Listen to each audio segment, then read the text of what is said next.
slow up, no I don't take shit. I got no love for the fakeness. If you wanna play tough and wanna hate this, I'll always show up. I don't ever slow up, no I don't take shit. I got no love for the fakeness. If you wanna play tough and wanna hate this, I'll always show up and make a statement. I don't ever slow up, no I don't take shit. I got no love for the fakeness. If you wanna play tough and wanna hate this, I'll always show up and make a statement. Everything I do so instinctive and so passionate. Every word I move so descriptive like an adjective. I got a vendetta against people who patented being negative when you should be getting after it. I got facts over tracks, this and that. Spitting slow, speaking fast. I could roast, I could gas. Think I'm okay at last, but I don't know it. Jharkhand प्रदेश मुखिया संघ के अध्यक्ष Samuel Oraon जी, साथ में यहाँ पे उपस्थित सभी यहाँ पे जनप्रतिनिधिगण, सभी मुखिया भाई माताएं बहनें और हमारे मुखिया भाई बंधु, बहुत दुख के साथ हम लोग यहाँ पे आए हैं आप लोग के समक्ष, क्योंकि पूरा पंचायत सूना सूना लग रहा है। हम लोग सरकार आपके द्वार में जा रहे हैं, लोगों के बीच में तो जाना ही है, और वहाँ पे आप लोग नहीं दिखते हैं तो आप लोग का कमी जरूर महसूस करते हैं। आप लोग का मांग पिछले बार भी हम रखे थे विधानसभा में, जो आप लोग की जानकारी में जरूर होगा, जिसकी वजह से आप लोगों का कुछ तो आप लोग के पक्ष में निर्णय हुआ था, थोड़ा पैसा बढ़ा था, और वो मेरा ही प्रयास था जिसमें आप लोगों का थोड़ा पैसा बढ़ा, लेकिन वो संतोषजनक उतना नहीं आप लोगों को लगा है, और आप लोगों का 5 सूत्री मांग हमारे संज्ञान में आ चुका है। इस बार भी हम मामला को विधानसभा में उठाए थे, आप लोग तक वो भी इंफॉर्मेशन होगा, तो आप लोग का बात हमेशा विधानसभा में रखते आए हैं। हम लोग को लगता है कि शायद विधानसभा में मेरे माध्यम से ही आपकी आवाज वहां तक पहुंची है। जिंदाबाद जिंदाबाद जिंदाबाद।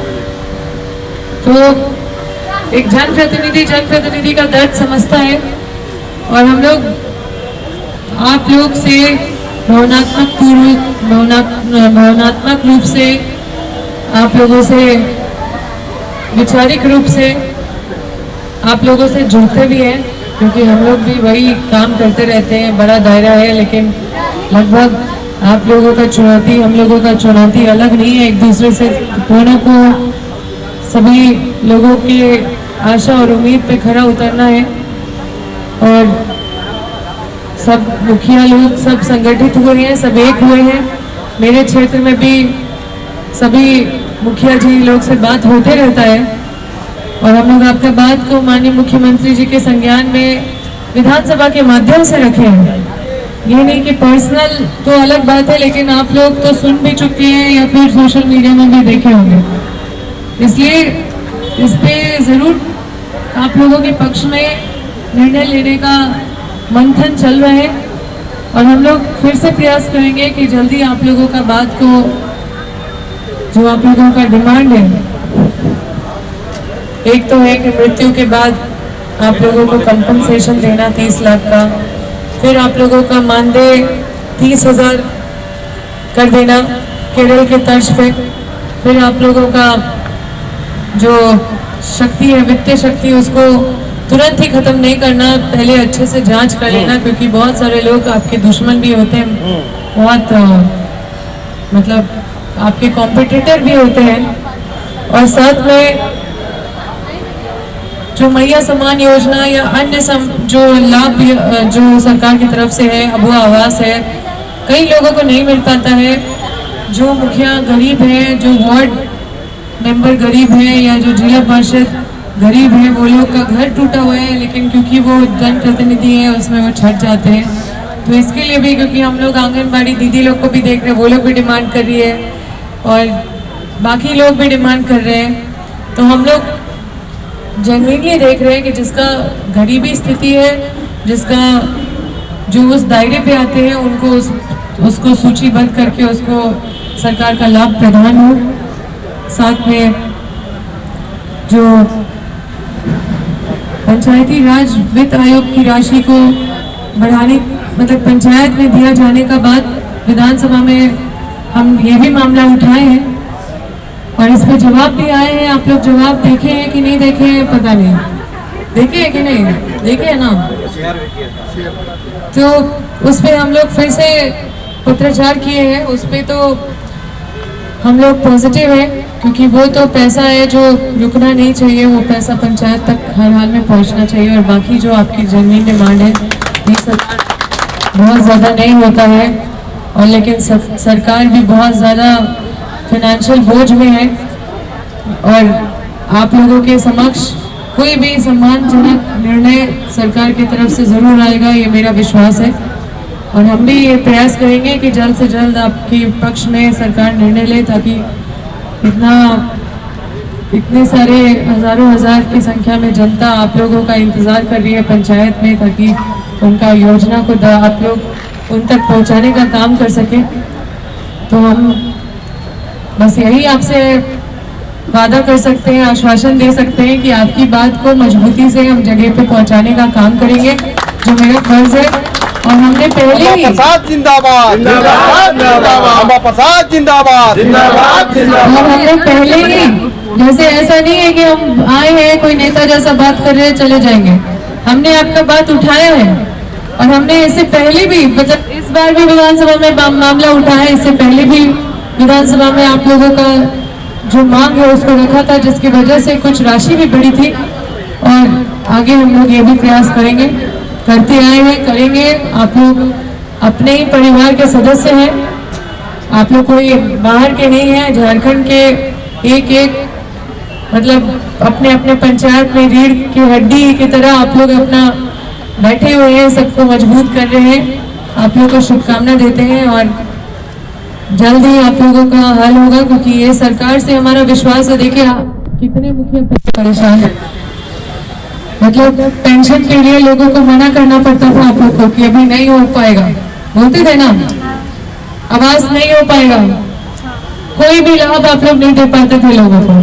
आज आप लोगों को सम्मान सरकार की वजह से मिल रहा है और सरकार की वजह से कितना राहत मिल रहा है। आज आप लोग को कम से कम किसी को लौटाना नहीं पड़ता है, सबका काम आप लोग कर पाते हैं, कोई भी आपके द्वार से खाली हाथ नहीं जाता होगा। मांग सरकार तक कब तक पहुंचेगी? देखिए सभी 5 सूत्री मांग लेके बैठे हैं और हमने बोला है कि हमारी सरकार से हम लोग को इसलिए उम्मीद है क्योंकि पहले मुखिया जी लोग किसी का काम नहीं कर पाते थे। पूर्व की सरकार जो आजसू बीजेपी की थी, ना पेंशन बना पाते थे ये लोग, हर किसी को घर भेजना पड़ जाता था वापस, हर कोई निराशाजनक जनता एकदम मतलब समझिए मायूस होकर घर से लौटते थे मुखिया जी के घर से। पर आज हर योजना वो दे पा रहे हैं लोगों को, एक एक व्यक्ति को पेंशन दे पा रहे हैं। तो सरकार ने मान सम्मान दिलाने का काम किया है और हमने पूर्व में इनका जो डिमांड है उसको विधानसभा में रखा है, जिसकी वजह से थोड़ी राशि बढ़ी थी। लेकिन क्योंकि सम्मानजनक राशि मुखिया सभी मुखिया को चाहिए और उनका जो 5 सूत्री मांग है वो ये है कि अगर कोई आकस्मिक मृत्यु हो जाता है तो 30 लाख का कंपनसेशन होना चाहिए, 30,000 केरल की तर्ज पे इनका वेतन होना चाहिए। फिर इनका जो वित्तीय शक्ति जो छीन लिया जाता है किसी के आरोप पे तो बहुत कमज़ोर पड़ जाते हैं और इनको थोड़ा सा अच्छे से गहन जांच होना चाहिए, तुरंत इनका वित्तीय शक्ति नहीं छीना जाना चाहिए। साथ में जो पंचायत को जो राशि मिलती है जो पंचायती राज आयोग से वो रुक गई है, जिसकी वजह से पंचायत में विकास नहीं बाधित हो गया है। तो वो हमने मामला भी उठाया था विधानसभा में, तो उसका भी जवाब आया था जो टेक्निकल का कुछ है, लेकिन हम लोग उस पर भी पॉजिटिव है कि वो जल्द इनका पूरा हो जाएगा। साथ ही इनका एक और जो मांग है कि जो मैया सम्मान योजना और जो अबू आवास ये सब मिल रहा है वो सिर्फ मतलब उसमें इन लोगों को इंक्लूड नहीं किया गया है, या फिर जो सरकारी हमारे जो कर्मचारी लोग हैं जो गरीब तबके के हैं उनको इसलिए इसमें छाट दिया जा रहा है क्योंकि या तो मुखिया है, या तो वार्ड सदस्य है, या तो वार्ड परिषद है, या तो आंगनबाड़ी सेविका है। तो ये जेन्युइनली अब हम लोग को देखना होगा कि जो गरीब है जो श्रेणी में आते हैं उनको इंश्योर करना होगा कि उनको भी सरकार का लाभ मिले। 2 चीज़ें हैं, एक तो मैया सम्मान योजना सरकार की महत्वपूर्ण योजनाओं में से एक, लोग चाह रहे हैं हमको भी मिलना चाहिए। आप भी ये कहें कि इन लोगों ने भी मांगा, ये कैसे पूरा हो पाएगा? आपके क्या निश्चितकालीन धरना है, आपकी बातचीत करने के बाद से क्या लगता है, ये आगे कंटिन्यू रहेगा या फिर ख़त्म करके वापस लौटेंगे? देखिए, सभी मुखिया जनप्रतिनिधि हैं और इनको इतना मतलब इनको विश्वास भी हमारे सरकार से ही है, क्योंकि पूर्व में कुछ भी नहीं हुआ। कितनी भी सरकारें आई, कभी कुछ ना, लोग जागरूक भी नहीं थे कि अपनी डिमांड को ऐसे मांग सकते हैं। तो एक एक करके सबकी समस्या हमारे सरकार के माध्यम से हल हो रहा है। और जब इनकी मांग है और कई समय से ये बैठे हुए हैं, तो ऐसा नहीं कि आँख और कान हमारी सरकार बंद करके बैठी रहती है। ज़रूर उनका प्रयास चल रहा होगा, मुखिया जी को भी खुश करना है। तो मुखिया जी को तो दुखी करके राज्य नहीं चलाया जा सकता है, इसलिए इनके पक्ष में सरकार ज़रूर कुछ अच्छा निर्णय लेगी। हम लोग विधानसभा में भी इस मामले को रखे थे, मुखिया जी लोग के साथ माननीय मुख्यमंत्री जी के पास भी लेके गए थे मिलाने के लिए। फिर उस समय आलमगीर आलम जी थे, उस समय उन लोगों के पास डेलीगेशन गए थे मिलने के लिए। तो हमने बहुत पहल किया अपनी तरफ से, हमने कहीं भी नहीं छोड़ा है। और कुछ दिन में हमारी मुलाकात फिर होनी है राज्य के नेतृत्व से, तो हम वहाँ पे बात करेंगे। अम्बा प्रसाद पहुँची थी, आप लोगों से बातचीत हुई है, क्या उम्मीदें जगी हैं? आगे की रणनीति क्या है, क्या करेंगे, क्या समझ में आया आपको? सबसे पहले आप सबों को मेरी ओर से झारखंडी जोहार है। आज झारखंड प्रदेश मुखिया संघ का अनिश्चितकालीन धरना का आज 9वां दिन है और आज अभी थोड़ी देर पहले सत्ता सरकार के और ऐसे कहिए युवा माननीय विधायक जी जो सुख दुख में सबों का साथ देने वाले ऐसे विधायक माननीय श्रीमती अम्बा प्रसाद जी हैं यहाँ पर आए और हम लोग उनको 5 सूत्री जो हम लोग का मांग है उसको सौंपे भी और उन्होंने बारीकी से हम लोग का जो 5 सूत्री मांग है उसको अध्ययन किए और बोले कि आप सबों का हम मांग पहले भी विधानसभा में कई बार उठा चुके हैं और हम प्रयास करेंगे कि आप सबों का जो मांग पत्र है उसको हम सरकार तक पहुंचाते हैं और आप लोग का मांग पत्र को दिलवाने में हम मदद करेंगे।